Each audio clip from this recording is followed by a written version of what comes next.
How many of you guys knew, and I didn't know this, even after years of college, that the soil has a design? The soil actually has a design. You know, like that building has a design, that piece of equipment up there, that silo has design. Soil has design. So the first thing when I walk into a field, what's the first thing I start doing? I start feeling with my feet. If the ground's hard, it's not hard. Other thing I do is you should be able to hear beauty and see beauty. So how can I make that farm become more beautiful in architecture and design and its patterns? And so how do I know if I'm going the right direction? I told you guys, all of you, the eyes are the windows to the soul. The window to that soil is this shovel. I'm going to show you how to use it and how I look at it to look at the design and see if the design is present. The design needs to be present all the time, as much as you can possibly. And I'm going to show you the difference between this system and this system. Do you know where we picked up the principles of soil health? Right here. So what's one of the principles? Context. Understand your ecological context. This ecological context is different than this one. But please understand, this came out of that. It functions the same thing. Those four processes: capture sun, runs on biodiversity, water cycle, nutrient cycle. How do I know if that cycle is working? I look at the design of the soil. So what we're going to do, the first thing is, Dan, right? Yep. I remember Dan. Dan, grab the shovel and go into that and see if you can grab me a chunk of soil into the inner depths. We'll tie a rope around your waist. If you don't come back out, we'll go look for you. Go in somewhere. Go right at the edge if you want. Just grab the edge. Yeah. And I want you to grab, and then Stephanie's going to grab a shovel from. Well, we'll go there too. We'll walk in there, and yeah, we'll walk in there. Oh, good. You want to go measure that temperature up there? Yeah, it was 67 in the grass here. Okay. Did you get a chunk? Got a chunk. Let's see. Oh, look at it. It's kind of sandy. Okay, bring it over here. Okay. Now let's put that down here. Okay. Now, guys, get closer here. I'm going to show you something here. First thing is, I want you guys to notice, I want you to get down and everybody get on your knees, and I want to show you something. Peel the grass back. And what do you guys see right here on the top of that surface? You guys notice something. What's on that surface of that soil right there? Organic matter. Armor. You know what I call it? I call it skin. You know what scientists call that? Detritus-sphere. Detritus-sphere. Now, please, when you talk to a farmer, don't say detritus-sphere because you'll lose him. I call it skin. I don't like the word armor. It's too military, non-life. Skin. That skin is dynamic. It's always. So what's the purpose of that skin? Why? Your canola does it.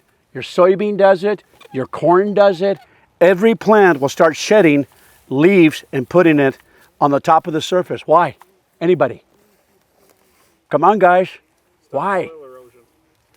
Excellent. So the kinetic energy, so it disperses. And guess what? I want you to pull everywhere I have skin. There is no crust. There is no crust. So why do I care if I have a crust? It's like putting duct tape on your mouth. Now you can have gas exchange and water exchange. So guess what we do to fix crust? We do more tillage. So guess who created the crust? We did. When there is no carbon skin interface, you will have a crust. Even no-till. You will have a crust. That's why we love rolling the cover down. We mimic nature right away. And so what else does that skin do for us? Shades the ground, keeps it cool. Keeps it cool. Excellent. Shades the ground. What else? Keeps it warm. Keeps it warm. That blanket, what else? Moist. Keeps it moist. Yes, what else? Creates a house. Feeds microbes. Feeds the microbes. You feed the house, you keep it cool. I think we're losing yield, huge temperatures in the soil. Maybe not so much here, but parts of the country where it gets so darn hot between that corn and soy, we're losing. Once we reach 105 soil temperature, we start to denature enzymes and we start losing yield. So when we put that skin down and roll it down, instant skin, cooling it. What else? We talked about this.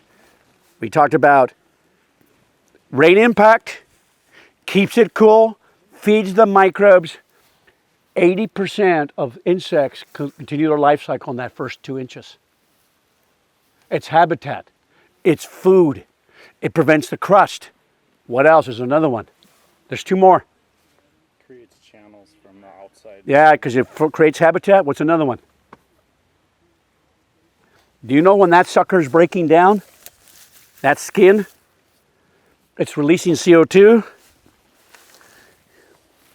And guess what's on the background of that plant? Stomata. So it's when that's breaking down, releases more CO2, increases photosynthetic production, more CO2. So when that residue is breaking down, I get more CO2 picked up, plant increases production, more CO2. If we don't have CO2, we're dead. They make CO2 sound like a toxic poison. It is not. Without CO2, we would not be alive. One more. I talked to you about it's a cover, it's a skin, it feeds the microbes, it's a habitat, prevents crust, prevents the water, high intensity water, and there's one more. Oh, the last one. Suppresses weeds. All in that skin. So this is the way the soil looks in design. I'm going to hold this, Dan. I'm going to show you the whole design is right here. Skin. Now, I got a rhizosphere. Now, guess what this is? See those little BBs, little marbles? It's called the aggregation. Aggregate, inside where the microbes swim in there. That's an aggregate. Those are what increases infiltration.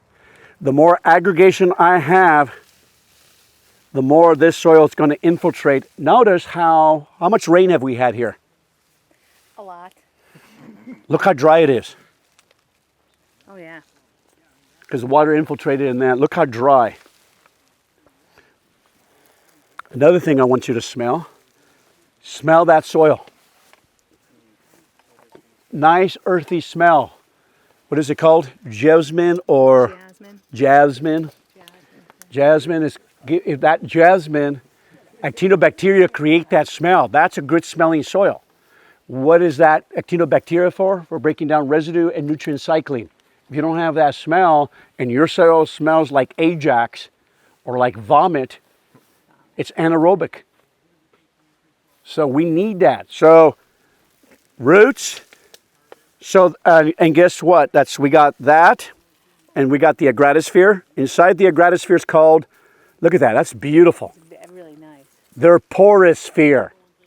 Inside the sphere where microbes swim, it's called the porous sphere. It's like little swimming pools. Porous sphere. So we got a detritus, rhizosphere, aggregation, porous sphere, and guess what this one is?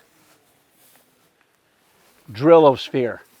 Insects boring is the drillo. They drill in where the earthworms are, your soybean, your canola, those holes, 9 to 11 times more phosphorus in those holes. So I just showed you the plant is the mouth. That's called the phyllosphere. That phyllosphere, you know how I found out about the phyllosphere? By accident. And there's actually a group that meet every year called the Rhizosphere Conference. And they're very nerdy. Everybody's got thick glasses like microscopes. And I would like to go to one of their conferences, actually. Rhizosphere is the surface of the plant, rich in bacteria called epiphytes. The reason I got intrigued is there was a farmer, dairy farmer, could not sell his raw milk. So he sprayed raw milk, not pasteurized, raw milk onto it, and he's got a 10 bushel increase in his wheat. I go, what the world? How could that happen? Well, beknownst to me, in the surface are bacteria that help metabolic function to the plant. There's microbes in the bottom, microbes in the surface, microbes everywhere. They're ubiquitous. They're in the seed. Communicate. In fact, 90% of you is bacteria. 10% is you. So if somebody calls you a dirtbag, don't take it personally. You're dirt on legs. Maybe soil. They call it soil. Well, if you're a scumbag, no, it's a dirtbag. You go soil on legs. We call it soil on legs. Rhizosphere, so this is communicating to the microbes in the DAW. So this is why we're going to biologicals. We can increase it by putting earthworm juices. We do raw milk. That's why the plant can respond in a positive way. I couldn't figure out how in the world, by just spraying raw milk, did we get such an incredible yield response. Please understand, it will not work with pasteurized milk. They did try that? There's no bacteria. Well, I just was wondering if they had replicated it with No, the reason it worked, sugars, food, living organisms. Please understand contextually. That's why I only drink raw milk. I will not drink pasteurized milk. My body goes, what the world did you do? Now notice what people are doing less and less. They're drinking less and less milk. Went off the sidetrack, sorry about that, but here we go. Okay, so we got it. Mouth, skin, lungs. These are the lungs. These aggregates are the lungs of the soil. I call it the air sacs. Inside there, the pores, roots, and living. I want to see that design all the time. Are we going to have that design? Another thing, Stephanie, you want to bring in? I just wanted something to think about too when we talk about when we see all these roots here and all the aggregates around the roots and how the role that biology plays in creating these aggregates. So think about the relationship we have right here. Ray was talking about the plant roots, and then they're exuding. I'm not ever going to look at a beard the same way again. Thank you, Ray. Exuding. So I love the Amish when they go like this, and they say, "Well, what happened to that poor guy over there? He's got no hair on his face. He's overgrazed, and has been plowed." Not married. And he's not married. Oh, no wonder. That's what the Amish are. They don't grow their beard. Oh, that's the reason. You don't get a grow a beard unless you get married. Once you shave until you're married, then they grow the beard. So what does the beard signify when you get? Do you have any? Married, don't mess with it. I don't know what it is. So we got those plants, right? And so they're exuding into the soil, and then the biology is right there at the plant root, eating those exudates from the plants, and that soil right there around that plant root tends to be the most biologically active part of our soil. Yes. And it's such an important role for rebuilding these aggregates. Like how do you rebuild aggregates? We need living plants, and we need roots to exude fungi, that carbon, and fungi to then help rebuild these aggregates, because this is where you see them the most, is around plant roots. And so that biological rebuilding of aggregates is essential to have a plant root. Stephanie's exactly right. Keep that right there, Stephanie. Let's get, Dan, why don't you go grab the canola real quick. And then we'll walk in there in a little while, but I want you to go grab a chunk, because we just saw a bunch of aggregates there, and I want you to look at your canola. I want you to look at your corn. I want you to look at your soya. And guess what you're going to find with soy and corn and the rest of them? They're not going to be as good as a fibrous root system. Now, corn does have some fibrous root system, but it does not leak as good as some of these grasses. Did you grab? Pretty hard, yeah. Is that? Did you go far enough into the? Go into the field. Come into the field. Do you need a rope? We'll tie you. Make sure you come out alive. Marco. Okay, that's good enough. Now grab a chunk of the whole plant. Just jump on that shovel. Group 1.5. Now we took a system here. Now let's see if all the spheres are present in your field. And this, because so there's grass growing in there too, isn't there? Remember, it was perennial rye. Perennial rye last year, yes. Okay. Thank goodness there was perennial rye in there, because I tell you, it would look a lot worse. So let's look here. Now, notice, what do you guys notice right off the top of the bat by looking at this? Go grab another chunk of the other one. Let's compare and contrast. Grab me another chunk of that grass. What do you guys see right here? The lighter color, Lighter color, what else do you notice? blocky. Larger chunks. It's blocky. It's blocky. Look at the blocky structure. But notice, yeah, it's platey, but guess what's trying to break the blockiness and the platiness? What do you notice in between? There's roots. There's roots. I was Look at that. mycelium, but Look how they can, that's so cool about, put your hand like this. Get your hand out. Clay is so dang tiny, you have to use electron microscope. The only plant that I've ever seen being able to go like this is these fibrous root systems, and then start to break them up.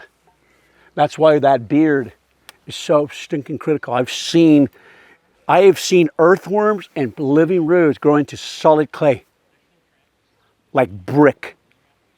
I don't think we underestimate the power of life and what it can do. Now notice the difference here of the blockiness. Now notice what do you guys notice right here as we get closer to each other? Color right away. Do you guys notice the difference? Wow.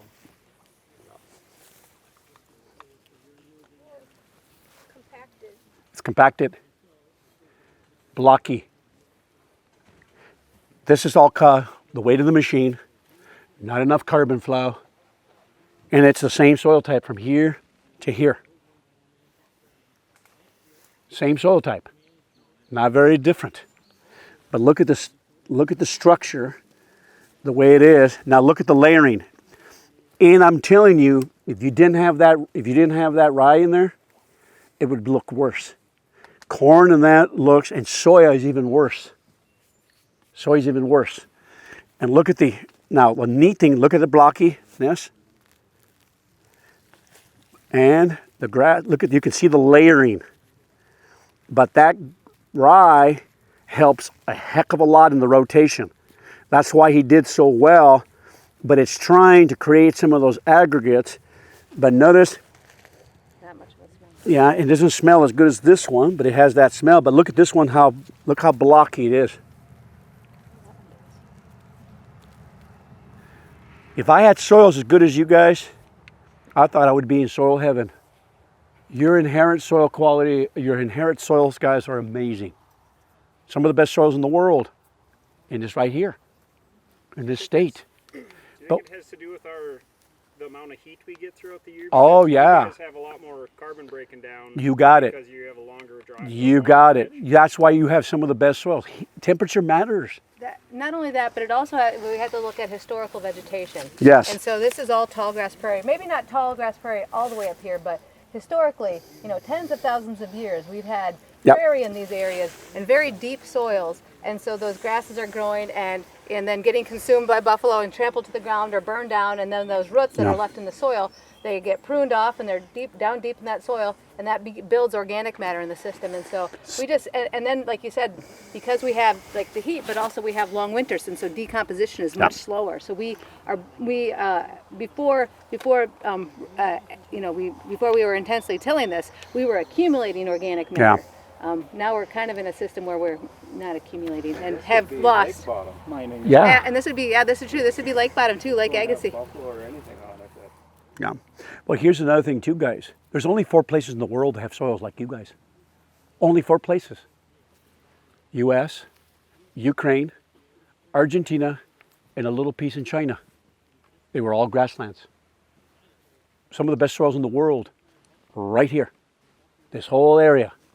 That's why it's amazing. And the weather worked very well, like Stephanie talked about, and what you guys talked about. They go in hand in. That's what we call the inherent properties of soils. You see this right here? My dad, mom, white hair. That's inherent property. That's your inherent properties, guys. It's really rare to change your inherent properties.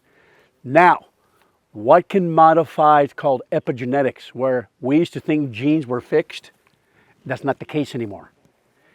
The environment, epigenetics is this. Your genes here, the environment here. It can adapt. So what can we do to change and modify our soil's inherent properties? Covers, microbes.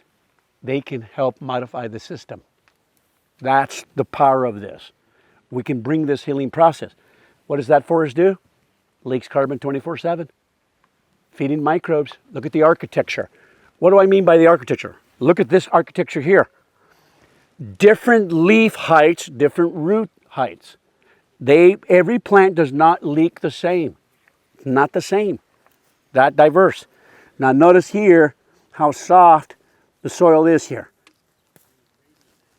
This breaks up into chunks, but you still have amazing soil.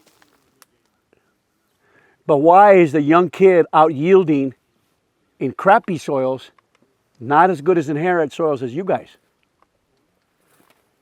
Growing degree days. That's part of it, but that's not all of it. It's not part. It's only part of it. The design. Function. So He's mimicking the design. We put too much emphasis on the weather and our inherent properties. By the way, that kid got the worst soils ever.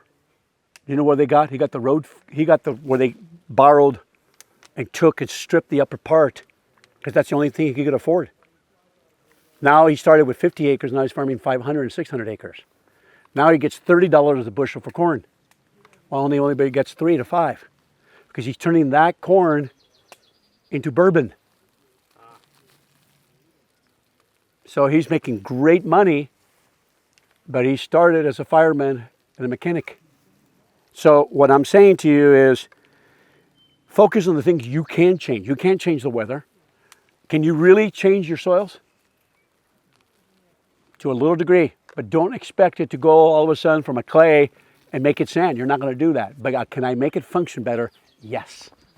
That's the point of this. This has design. The design's more intact than this one. But if it wasn't for that grass there, it'd be blocky and it'd be compacted more.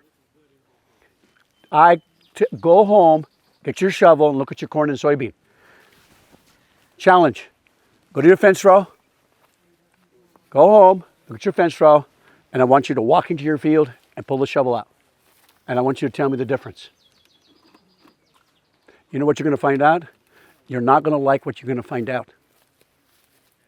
When you get as good as your fence row, you give me a call. In fact, I went and grabbed some soil right at the end of a grave in somebody's field, and the grave site was way better. And I said, the dead do a better job than you. You know why? Because we didn't touch it. Does that mean that we don't get involved? No. It's how we farm and how we can bring more diversity into the rotation rate.